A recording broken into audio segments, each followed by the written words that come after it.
Hi guys, my name's Bex and welcome to my channel. And I don't know if you guys have noticed in my last few videos, I haven't had my glasses on, so I am feeling a little bit fabulous today. Today I'll be bringing you my September wrap-up. The first book I read in the month of September was All the Right Places by Jennifer Niven. All the Right Places follows two teenagers, Violet and Theodore. And the two teens are trying to deal with things that are out of their control. Violet lost her sister in a car accident and Theodore is struggling with some mental illness. It's a story that just needed to be told. So the story starts with the pair meeting on a ledge. I'm not really sure she knew what she was doing up there, but Theodore ended up helping her down and they became fast friends. Theodore kind of forced him into a friendship with her, which is great. I liked Theodore. He was bright, he was bubbly. When he wasn't depressed, he was just this energetic character that you just couldn't help but fall in love with. And Violet learnt so much from his presence. Character development in this book was fantastic. Violet went through a lot of different stages throughout the book, grieving, learning to live and love again, and then eventually becoming stronger. I just want to quickly note this book was really out of my comfort zone. I'm drawn to a lot of fantasy books, a lot of kind of out of reality because that's where I escape from reality through this fantasy world, through magic and whatnot. So reading more contemporary books that are dealing with real life issues are a bit of a struggle for me, I guess, but I'm so glad I continued on with this one. This was an amazing book, a story that just developed characters that were beautiful and well written, and you got into the mind of a person suffering a mental illness. And I just have so much to say about this book, but I don't want to spoil anything for you guys. I guess I want magic and happy endings, and not all endings are happy endings, and not all books can have magic, but this story, this debut of Jennifer Niven really tugged at my heartstrings, had me in tears multiple times. I'm not gonna lie, I'm a bit of a sook. At the end of the day, I gave All the Right Places 4 out of 5 stars. It was a story that captivated me from the very beginning, and I really enjoyed this read. The second book I read in the month of September was Blue Lily, Lily Blue by Maggie Stiefvater. Now this is the third installment of the Raven cycle. I absolutely love Maggie Stiefvater's writing. I loved all of the books.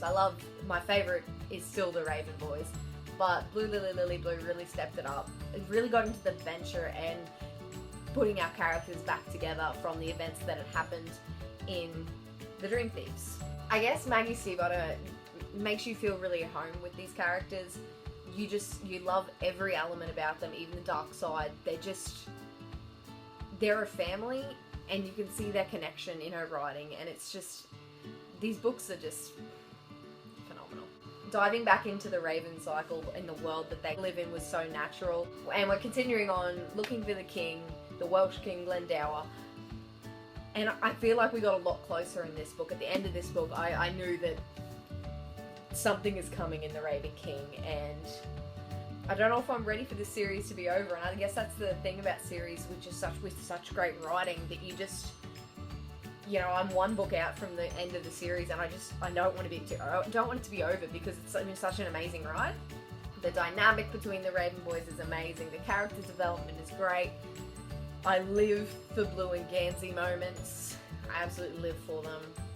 And if you haven't checked out the Raven cycle yet, I definitely recommend it. I gave Blue Lily, Lily Blue a 4.5 out of 5 stars, just slightly lower than the Raven Boys. I know everyone's like, give it a 5. Not yet.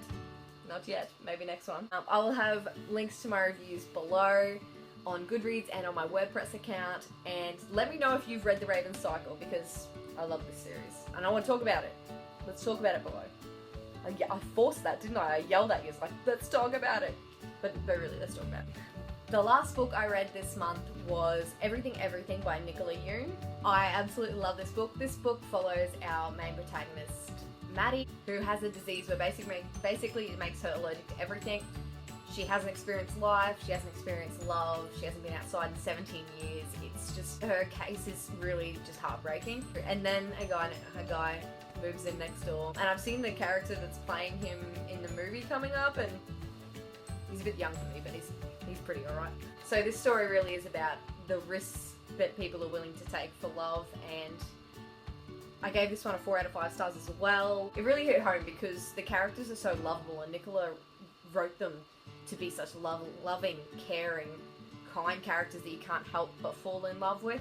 Maddie's a sick girl who wants to explore the world, and Ollie just wants to see Maddie, and yet neither of them can do those things because of her disease. The relationship development in this one just made me smile. I love cute little romances. I love, especially in YA. Who doesn't love a little young romance? I think what was so great about everything was that it was really based on reality. I read a lot of contemporary this month, didn't I? A lot of sad books. Like the length of the book, I liked that there wasn't insta love. Now I did deduct a point off this one because I got a little bit confused around page 150. There was, yeah. If you read it, you'd understand if you're reading the post-it notes that were written, which were really cute, by the way. And I love the little I ams. I live for the I ams in this book. It was fantastic. But back to the, yeah, there was just a little bit discrepancy that I was a bit confused with.